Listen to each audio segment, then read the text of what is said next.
rin natutunan ng pagtingin sa babae. Ano pagtingin sa babae? Abay, yung babae, makita mo lamang lalapit sa tindahan at bibili ng sigarilyo, alam mo kung may anak na o wala pa. Ha? Sa paanong paraan? Sa pagbili ng sigarilyo. Bibili lang ng sigarilyo sa tindahan? Malalaman mo na kung merong anak o wala pa? Oo. Ba? O halimbawa yung wala pang anak, paano mo masasabi yan? Yung wala pang anak. Oo. Ganito ang lakad niyan. Halimbawa lalapit sa tindahan.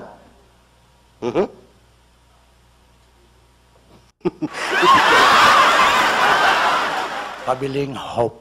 Hope. Bakit hope? Wala pang singaw. Nakatikom.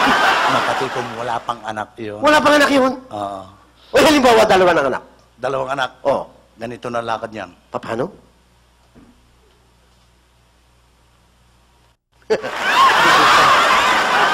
Pabiling Marlboro.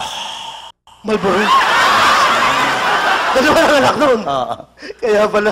O halimbawa, tatlo ng anak. Tatlong anak. Oo. Ganito ang lakad niyan. Paano? Uy, sobra. Pabiling Laditsa. Nagita. Tatlo ng anak nun? Oo. Pambira naman, o. Ay, kung 5 ng anak. 5 ng anak. Oo. Nako, lunggaang na yan. Anong lugar? Paano? Uy, sobra. Pabiling Balintawa! Tarantado ka. Singapore pala, pagluwa ng bunganga, pagdami ng anak.